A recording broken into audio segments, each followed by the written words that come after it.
Linear equation में सबसे पहले हम एक एग्जांपल देख लेते हैं कि जिसमें दो वेरिएबल्स होते हैं वो किस तरह की इक्वेशंस होती है। फॉर एग्जांपल हमारे पास इक्वेशन है 6x + 9y = 16।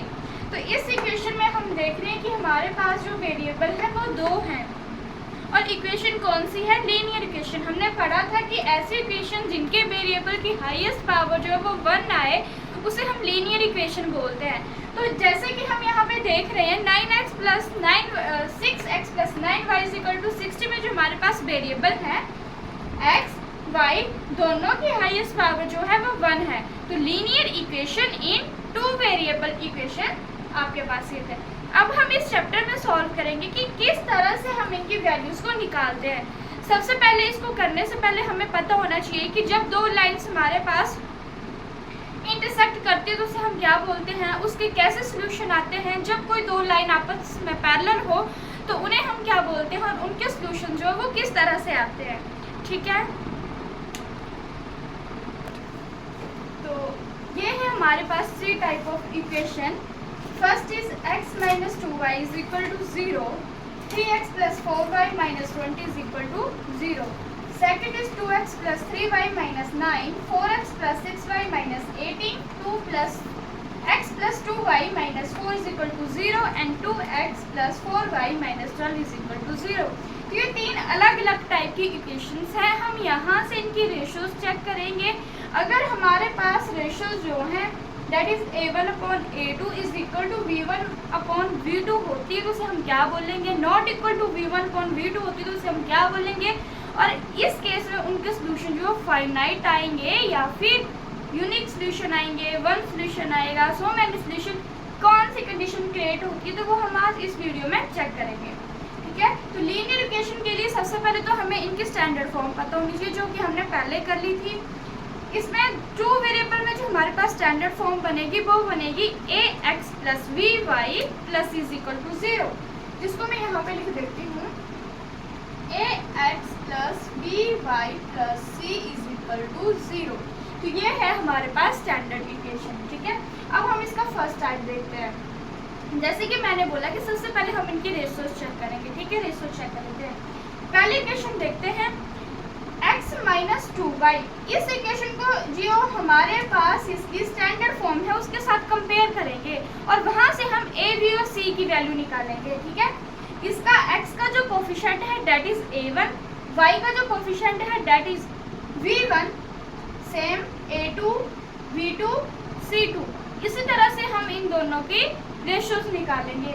तो पहली वाली इक्वेशन में a1/a2 की वैल्यू हमारे पास कितनी आ जाएगी, x का कोफिशिएंट दैट इज 1, तो a1 की वैल्यू आ गई 1, a2 सेकंड वाली इक्वेशन का x का कोफिशिएंट है जो कि 3 है, 1/3, v1/v2, v1 इज माइनस का 2, v2 इज प्लस का 4,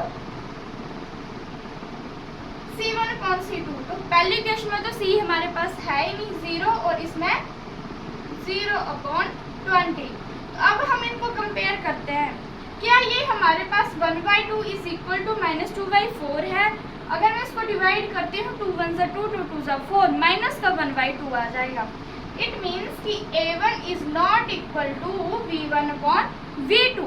तो जब हमारे पास रेशियो जो है a1/a2 is not equal to v1/v2 आए तो इस केस में हमारे पास जो लाइन्स होती है वो कौन सी लाइन्स होती है, इंटरसेक्टिंग लाइन्स होती है। कौन सी लाइन होती है, इंटरसेक्टिंग लाइन्स। वहाँ पे किसी एक पॉइंट के ऊपर जो है वो आपस में मीट करती है, एक दूसरे को इंटरसेक्ट करती है। ठीक है, तो जब एक ही पॉइंट के ऊपर वो आपस में कट कर रही है, इंटरसेक्ट कर रही है, तो उसके सोल्यूशन भी क्या होंगे, ओनली वन सोल्यूशन। यही इसका एक सोल्यूशन होगा जहाँ पे वो आपस में मीट कर रही है। ठीक है, ये थी पहली टाइप। दूसरी टाइप के एग्जाम्पल देखते हैं 2x + 3y - 9। सेम हम a1/a2, b1/b2, c1/c2 निकालेंगे। यहाँ पे भी तो a1 की वैल्यू आ जाएगी 2/4, नेक्स्ट b1/b2 की 3/6, नेक्स्ट -9/18। देखो सब में एक चीज़ कॉमन है, डिवाइड करके मेरे पास जो रेशियो आएगी वो सेम आएगी। 2 1 2, 2 2 4, 3 1 3, 3 2 6, 9 वन ज़ा 9, माइनस से माइनस कट हो जाएगा, 9 वन ज़ा 9, 9 टू ज़ा 18। तो ये सारी के सारी रेशियोज क्या आई, कॉमन आई। तो मैं इसको साफ करके यहाँ लिख देती हूँ। हमारे पास आया A1 upon A2 is equal to V1 upon V2 is equal to C1 upon C2। तो सेकंड वाली इक्वेशन में हमारे पास ये वाली टाइप बन रही है। तो इस टाइप में क्या होगा, लाइंस क्या करेंगी, यहाँ पे इक्वल्स है रेशियो, इट मींस कि आपस में क्या है, कोइंसिडेंट लाइन है। और जब लाइंस कोइंसिडेंट होगी मतलब कि सारी लाइन एक दूसरे के ऊपर ही होंगी, तो वहाँ पर सॉल्यूशन कैसे बनेंगे, बहुत सारे सॉल्यूशन बनेंगे। तो इस केस में जो सॉल्यूशन आएंगे वो हमारे पास क्या आएंगे सॉल्यूशन, यहाँ पे था ओनली वन सॉल्यूशन, यहाँ पे so many solution, ठीक है। थर्ड टाइप है x plus 2y minus 4, same उसी तरह हम इनकी रेशियोज निकाल लेते हैं। तो इसमें पहली रेशियो आएगी 1/2 to A2 sorry V2 V1 और V2 की वैल्यू 2/4 माइनस का 4 अपॉन माइनस का 12, 2 1 ज़ा 2, 2 2 ज़ा 4, 1/2 इज इक्वल टू 1/2, 1/3 माइनस का। तो इस केस में जो रेशियो बनी हमारे पास वो बनी A1 upon A2 is equal to V1 upon V2। तो जब हमारे पास रेशियो जो है A1 upon A2 is equal to V1 upon V2 आए, तो यहाँ पे जो लाइंस होती है वो पैरेलल लाइंस होती हैं। और हमें पता है कि पैरेलल लाइंस कहीं भी आपस में मीट नहीं करती हैं। जब कोई दो लाइनें आपस में मीट ही नहीं करेंगी, आपस में मिलेंगी नहीं, इंटरसेक्ट ही नहीं करेंगी एक दूसरे को, तो उसका सॉल्यूशन भी कहाँ से आएंगे। तो इस केस में हमारे पास सॉल्यूशन क्या हो जाएंगे, नो सॉल्यूशन।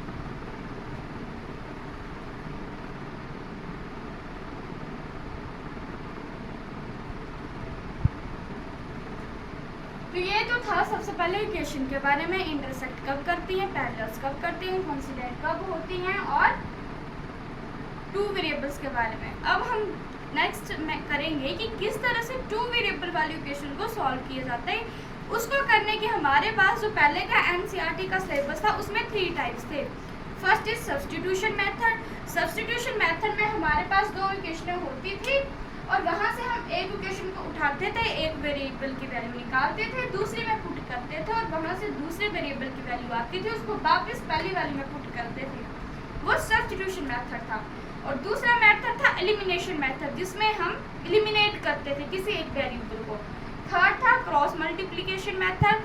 बट अभी जो एनसीईआरटी का न्यू सिलेबस है उसमें से थर्ड मेथड जो वो कट हो चुका है, क्रॉस मल्टीप्लिकेशन मेथड। हमारे पास सिर्फ 2 ही मेथड, तो हम उन दोनों के एक एक कंडीशन को चेक कर लेंगे।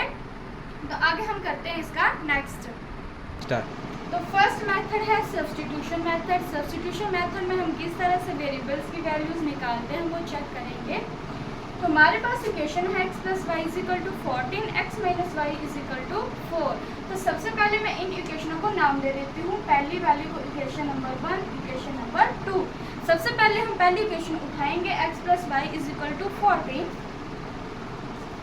तो मैं यहाँ पे लिखूंगी फ्रॉम इक्वेशन नंबर 1। पहली इक्वेशन से मेरे पास x plus y is equal to 14 से क्या आ जाएगा, हम किसी एक वेरिएबल की वैल्यू निकाल लेंगे। आप जरूरी नहीं है कि जो हम निकालेंगे वही वैल्यू निकालें, या फिर जो आपको नोटबुक्स में लिखवाया होगा वही वेरिएबल की वैल्यू निकालनी है। आप दोनों में से किसी की भी निकाल सकते हो। मेथड को फॉलो करना है, ठीक है, जो प्रोसीजर है उसको फॉलो करना है। सिर्फ वैल्यूज आप कोई भी निकाल सकते हैं। तो मैं पहली इक्वेशन में से x plus y is equal to 14 में से x की वैल्यू निकालती हूँ। तो मैं y को दूसरी साइड ले जाऊँगी। x यहाँ पे हमारे पास प्लस का है, इस तरफ जाके ये y प्लस का है, दूसरी तरफ जाके माइनस का बन जाएगा। तो मेरे पास x की वैल्यू आ जाएगी 14 माइनस y। ये y इस तरफ गया, माइनस का बन गया, x is equal to 14 minus y।